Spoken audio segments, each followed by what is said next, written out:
प्रस्तुत है ज्ञानदेव मुकेश द्वारा लिखित लघु कथा हाईटेक प्रेम। दयाल जी अपने बेटे के पास गए हुए थे। वो रात में पहुंचे थे। उनका बेटा बंगलौर में 2 कमरों के एक फ्लैट में अकेला ही रहता था। अभी वो अविवाहित था। अगले दिन दयाल जी सुबह सुबह ही उठ गए। उन्हें चाय की तलब हो रही थी। बेटा उस समय ड्राइंग रूम में सोफे पर अलसाया हुआ सा अधलेटा था और सुबह सुबह ही मोबाइल पर कुछ कर रहा था।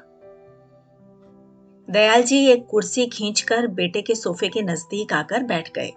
उन्होंने बेटे से पूछा, बेटा, रसोई घर में चाय वाय का कोई इंतजाम है या नहीं? बेटे ने मुरझाए हुए स्वर में कहा, पापा, मैं चाय कहाँ लेता हूं।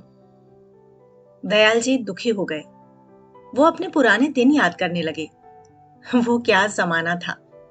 वो अपने माता पिता का कितना ख्याल रखते थे। माता पिता जब उनके पास आने वाले होते तो वो काफी पहले से ही सभी आवश्यक चीजों का इंतजाम कर लेते थे।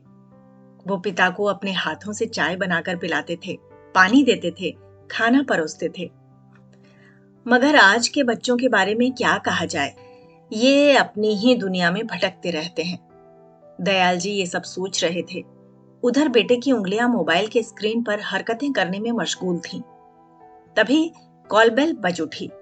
दयाल जी ने दरवाजा खोला। देखा, एक लड़का हाथ में पैकेट लिए खड़ा है। उसने वो सामान दयाल जी की तरफ बढ़ा दिया। वो बहुत सुंदर पैकिंग थी और अंदर से भाप निकलता हुआ दिख रहा था। दयाल जी चकरा गए।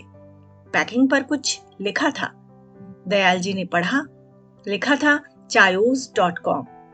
दयाल जी ने पूछा, बेटा ये क्या है? बेटे ने कहा, पापा, ये चाय है। मैंने अभी अभी इसे ऑनलाइन बुक किया था। दयाल जी हैरान रह गए। उन्होंने कहा, बेटा, मगर कप तो लाओ। बेटे ने कहा, पापा, घर में कप भी कहाँ है? देखिए, पैकिंग के अंदर कुछ कप भी होंगे। दयाल जी ने पैकिंग खोल दी। सचमुच अंदर कई पेपर कप थे। उन्होंने एक कप में चाय उड़ेली। खुशबूदार महक से हवा गुलजार हो गई। उन्होंने फौरन चाय सुड़कना शुरू कर दिया। वाह, क्या मसालेदार चाय है, मजा आ गया। दयाल जी अनायास बोल पड़े। वो चाय का आनंद लेते हुए बेटे की तरफ कृतज्ञता से देखने लगे थे। उन्हें लगा उन्होंने अभी अभी आज के बच्चों के बारे में जो सोचा वो सही नहीं है। उन्हें याद आया कि बेटे ने ही टिकट बुक कर उन्हें व्हाट्सएप किया था। उन्हें ये भी स्मरण आया कि कल रात बेटे ने ही घर बैठे उनके लिए एयरपोर्ट पर कैब भिजवाई थी।